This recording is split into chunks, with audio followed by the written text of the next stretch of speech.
that was rejected. First, live mula sa GMA Network Center, ito ang 24 Oras. Magandang gabi po, Luzon, Visayas at Mindanao. Pinaghahampas ng maso sa ulo ng isang lalaki sa Consolacion, Cebu. Sa tindi ng tinamong sugat, kinailangan siyang operahan. Ang mga salarin, nakapikunan at nakaalitan umano ng biktima sa larong bilyar. Patuloy na tinutugis ang mga suspect na nagtatago umano sa ibang probinsya.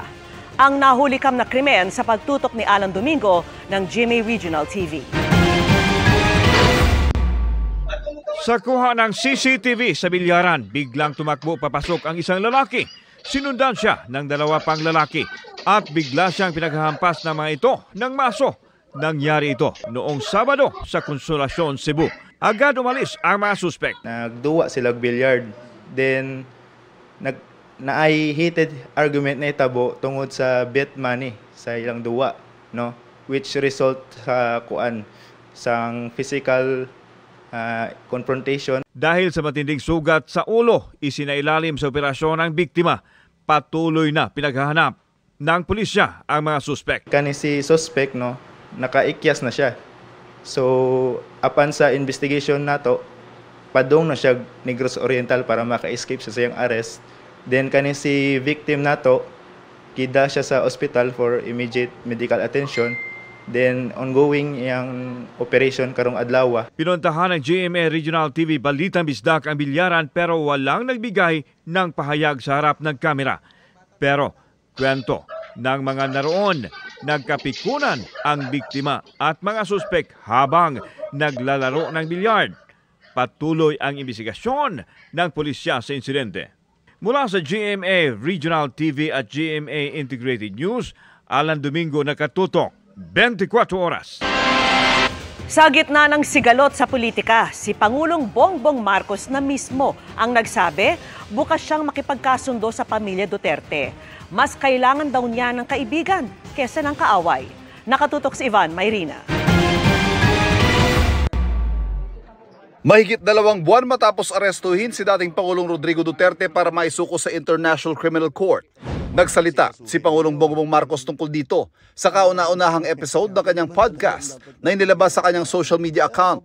Tinanong siya kung gusto niyang makipagkasundo sa mga Duterte. Oo, ako ayoko ng gulo. Gusto ko makasundo sa lahat ng tao. Mas maganda, marami na akong kaaway. Hindi ko kailangan ng kaaway, kailangan ko kaibigan. Ang habol ko ay yung stability, peaceful, para magawa namin yung trabaho namin. Kaya ako, laging akong bukas sa ganyan. I'm always open to any approach na, alika, magtulungan tayo. Diba? Kahit hindi tayo magkasundo sa polisiya, hindi tayo magkasundo. Gawin nyo yung trabaho pero huwag na tayong nanggugulo. Mismo ang Pangulo na rin ang nagsabi, hindi nakuha ng kanyang mga kandidato sa alyansa ang resultang naisana nila. Ang tingin dito ng Pangulo, nagsawa na ang Pilipino sa politika. Sawan-sawa na sa politika. Disappointed ang tao sa serbisyo ng gobyerno. Hindi nila nararamdaman at masyadong mabagal ang galaw ng pagbubuo ng mga project na hindi pa nila maramdaman. Nang maupong Pangulo, masyado raw kasing pinagtuunan ng pansin ng kanyang administrasyon ang mga malalaking proyektong pangmatagalan pero hindi agad maramdaman ng tao. Tulad halimbawa ng pangako niyang 20 pesos kada kilong bigas na inabot ng 3 taon bago na isa katuparan. Ang pangkontrol doon sa presyo ng bigas ay ang smuggled na bigas. Kaya nag-hoard. Dahil ang nag-i-smuggle, mga official din ng gobyerno. Kumikita sila. O di bakit nila papalitan? Sige, pasok lang sila ng pasok. Hindi nila iniintindi ang production. Hindi nila iniintindi yung sistema. Hindi nila iniintindi ang presyo ng palay, ang presyo ng bigas, ang kikitain ng magsasaka. Sinagot din ng Pangulo ang sitwasyon ng droga at peace and order, bagay na madalas ipaghambing sa Administrasyon Duterte. Hindi raw kasi mga malilita pusher, kundi mga malalaking dealer ang hinahabol nila. At sadyang hindi raw siya pabor sa patayan pagdating sa kampanya kontra droga. At kahit ano pa man daw ang dato sa krimen, ipinag-utos na rin niya sa pulisya na paigtingin pa ang police visibility para mapanatag ang loob ng mga kababayan. Dapat nga talaga maging mas mabagsik talaga. Dahil Wala eh. Kailangan talagang maging mas efficient ang mas mabilis. I want to be respected but maybe fear is better. Para sa GMA Integrated News, Ivan Mayrina nakatutok, 24 oras.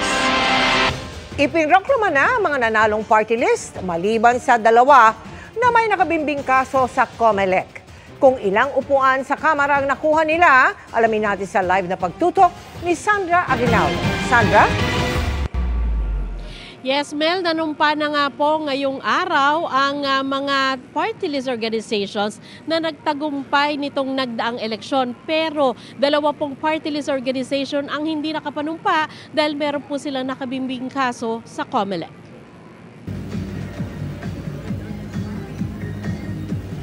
63 slots ang pupunuin ng party list organization sa House of Representatives. Kabilang sila sa 20% ng kabuang bilang ng miyembro ng Kamara alinsunod sa Party List System Act. Bibigyan ng isang pwesto sa Kamara ang mga party list na makakakuha ng 2% ng kabuang bilang ng mga boto. Pero madaragdagan ang bilang ng pwestong ibibigay sa kanila kapag nakakuha sila ng mahigit sa 2% ng kabuang boto. May formula na sinusunod dito. Ayon sa National Board of Canvassers, ang Akbayan, Duterte Youth, Tingog Party List na nanguna sa may mga pinakamaraming boto, makakakuha ng tig-3 upuan sa Kamara. Ang sumunod na 3 party list sa ranking, na 4-piece, ACT-CIS at Ako Bicol Party List, may tig-2 upuan. Ang 48 na natirang party list makakakuha naman ng tig-1 pwesto. Ang party list ay mekanismo para sa proportional representation para maging kabahagi ng paggawa at pagpapatupad ng batas ang mga marginalized at underrepresented na sektor, organisasyon at partido.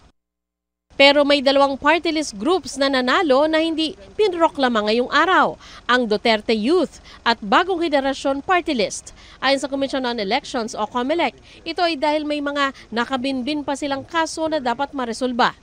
Ang eksaktong word ng National Board ay considering the serious allegations raised in the petitions filed against these 2 party lists, then the National Board decided to suspend their proclamations. They won but suspended ang proclamation. Hindi na inimbita ng NBOC ang 2 party list group sa proklamasyon. Ang pinadala sa kanila ang mismong desisyon ng NBOC. Ang Duterte Youth Party List, ko-questionin sa Korte Suprema ang anilay grave abuse of discretion ng COMELEC. Giit nila, hindi raw nila kasalanan na hindi binasura ng COMELEC ang kasong isinampa ng Kabataan Party List matapos ang huling hearing noong 2019. Matagal na raw nilang sinagot ang kasong malinaw daw na pangharas lang. Ang Bagong Henerasyon Party List naman, tinawag na paglabag sa saligang batas ang suspensyon sa kanilang proklamasyon. Handa raw nilang harapin ang anumang reklamo kahit kailan at kahit saan. Pero paano ito gagawin kung hindi nila maayos na isinasa publiko ang naturang reklamo? Naghain na raw ang Bagong Henerasyon Party List ng urgent motion to proclaim sa COMELEC. Sabay ding igalang ang pasya at boto ng sambayanang Pilipino.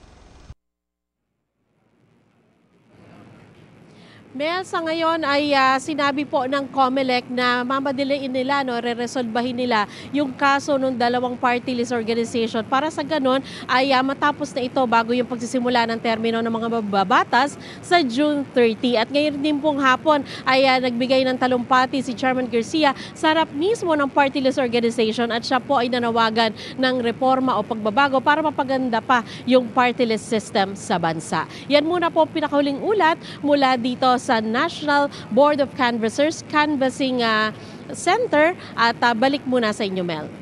Maraming salamat sa iyo, Sandra Aguinaldo. Hindi na gustuhan ng palasyo at ng isa sa magiging miyembro ng House Prosecution Team ang pahayag ni Vice President Sara Duterte na gusto niyang maging madugo ang haharapin niyang impeachment trial. Ang bayolente raw na salita ng bise, hindi raw angkop sa isang mataas na opisyal ng bansa. Nakatutok si Jonathan Andal. Pareho na naman dun sa sinatawag. Sa bagong panayam kay Pangulong Bongbong Marcos, tinanong siya kung masasabi ba niyang ayaw niya ng impeachment trial ni Vice President Sara Duterte. Yung impeachment, nasa Senado na yan. Pabayaan natin sila, may proseso yan. Pabayaan natin ang proseso. Ako, basta ang nasa isip ko, tapos ng eleksyon, balik sa trabaho. Gawin na natin lahat with the new lessons learned. Pero ang mismong na-impeach na si Duterte, gustong matuloy ang impeachment trial. I truly want a trial because I want a bloodbath talaga. Umalma dyan ang palasyo. Medyo may pagkabayolente ang tugon ng ating Vice Presidente, pero we hope that it is just a figure of speech and it should not be taken literally. Hindi po makikialam ang Pangulo patungkol sa ganyang issue. Ang isa sa magiging miyembro ng House Prosecution Panel, si incoming Party List Representative Leila de Lima, binatikos ang pahayag ng bise. Aniya, makokontempt ang defense team ni Duterte kapag sinubukang manggulo at magdrama sa paglilitis. Dapat siguro magkaroon ng panibagong kaisipan yung ating Vice President. Yung kanyang mindset, baguhin niya dapat yan. Because it is so unbecoming of a high official. We're not supposed to be saying those things. Na parang ang pinaka-guidance mo sa legal team mo, manggulo kayo. Create an atmosphere where there would be bloodbath. Sinubukan namin kunin ang komento ng bise pero wala pa siyang tugon. Sa July 30, naasahang masisimulan ng impeachment trial ni Duterte sa Senado. Para sa GMA Integrated News, Jonathan Andal, nakatutok, 24 oras. Arestado sa Boracay ang itinuturong huling nakasama ng negosyanteng si Anson Tan o Anson Ke bago siya dinukot at pinatay. Nalambat din ang nangasiwa umano sa pagtatago ng suspect sa iba't ibang resort sa Boracay. At nakatutok si Marisol Abduraman.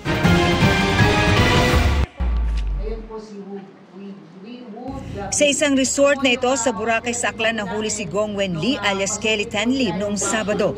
Ayon sa PNP, malaki ang papel na ginagampanan ni Kelly sa pagdukot at pagpatay sa Chinese businessman na si Anson Ke o Anson Tan at driver nitong si Armani Pabilio.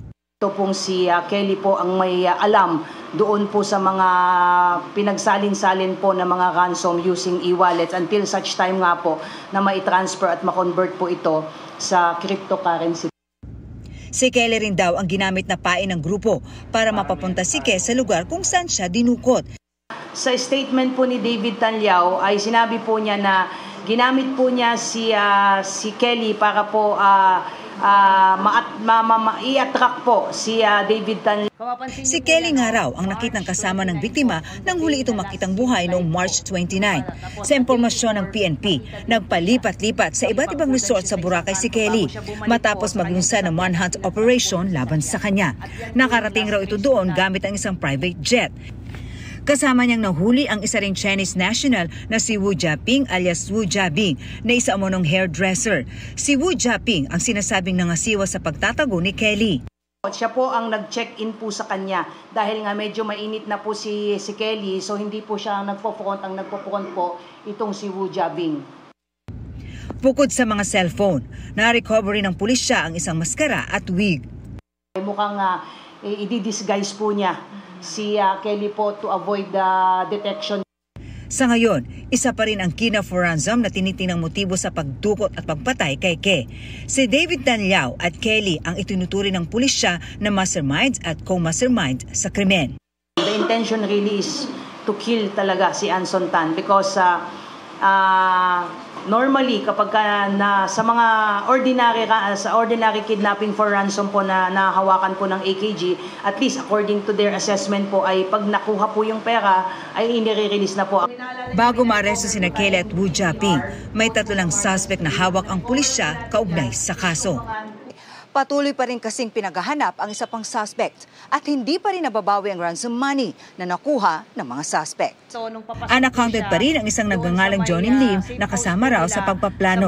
Ongoing pa po yung pagtitrace po natin, sir, with respect po dun sa ransom money because ang objective po natin ay mabawi po itong napakalaking pera po na binayad po sa family.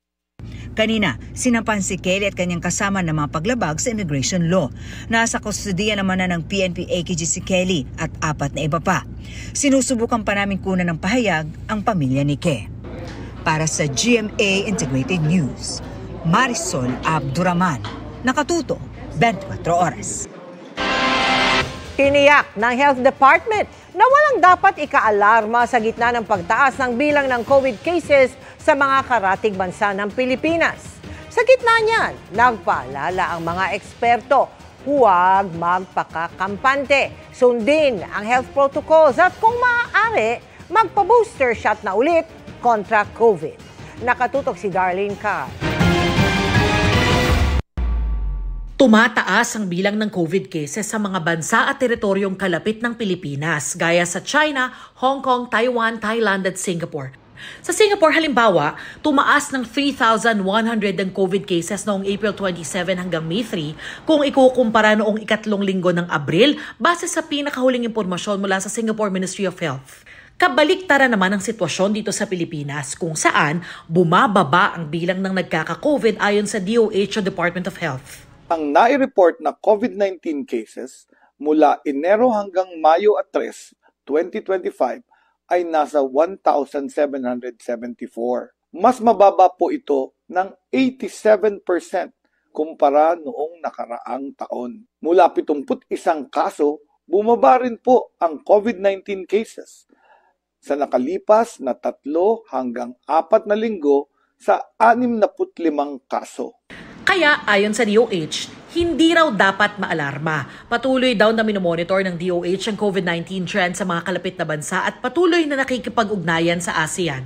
Wala pa rin daw problema sa bed capacity o bilang ng mga naa-admit ayon sa PHAPI o Private Hospitals Association of the Philippines. Unless talagang immunocompromised, ganyan, merong mga comorbidities, that's the only times na ina-advise namin, sige, magpa-admit kayo, we have to observe you. Pero usually, pagka mga flu-like symptoms, siyempre, ina-advise namin, bahay na lang kayo, mag-isolate muna kayo. Kaya, hindi rin daw matitiyak kung ilan talaga ang bilang ng COVID cases dahil hindi lahat natitest para rito. Kaya maganda raw sana kung may routine COVID testing sa Pilipinas.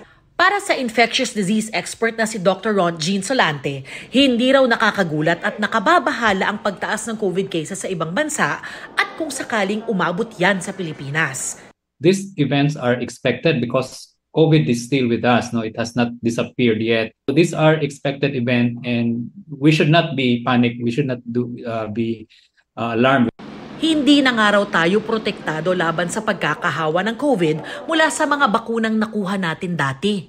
Now, if that was the last time that you received the booster 2023 and now it's 2025, definitely wala ka ng protection. I mean, you have been vaccinated 5 times or even 7 times, that will not protect you from getting the infection.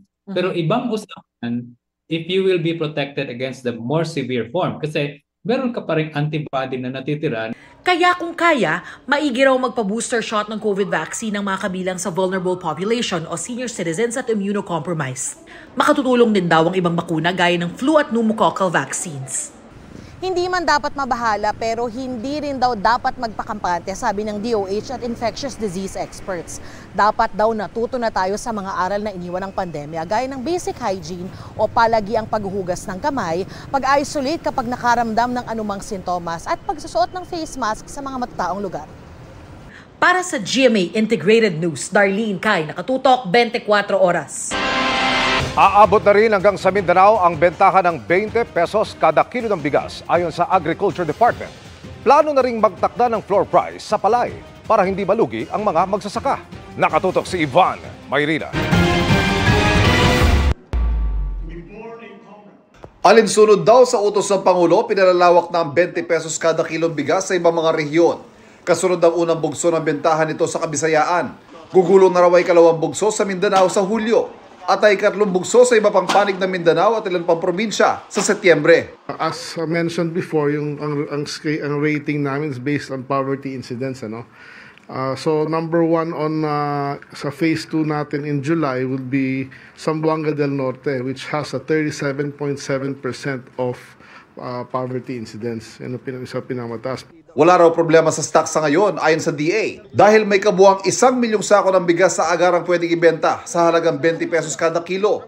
Buwibiyahe na raw ang ilan sa mga ito para sa mga lalawigan sa Visayas. Kahit hindi kaalyado ng administrasyon ng mga nahalal sa mga probinsyang ito, tulad na lamang sa Cebu, kung saan natalo si outgoing Governor Gwen Garcia, nakaalyado ng Pangulo. Tuloy daw ang buhos ng supply ng murang bigas. Kami dito sa D8, wala namang kaming kulay dito. No? We are doing our job for the Filipino people. Yan ang utusan ng ating presidente. No? Lahat ng kailangan bigyan ay bigyan. No? Walang kulay ito. At yes, we have started to trying to set appointments na with let's say the incoming Cebu governor and other government officials na kasama dun sa unang phase.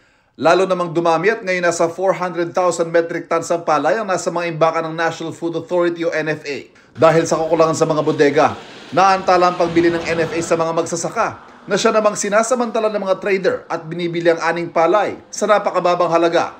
Hahabulin daw ng DA ang mga nananamantalang trader at pinag-aaralan ang posibleng pagtatakda ng floor price sa palay. Ang goal nun is para makaset tayo ng floor price na hindi sila malugi.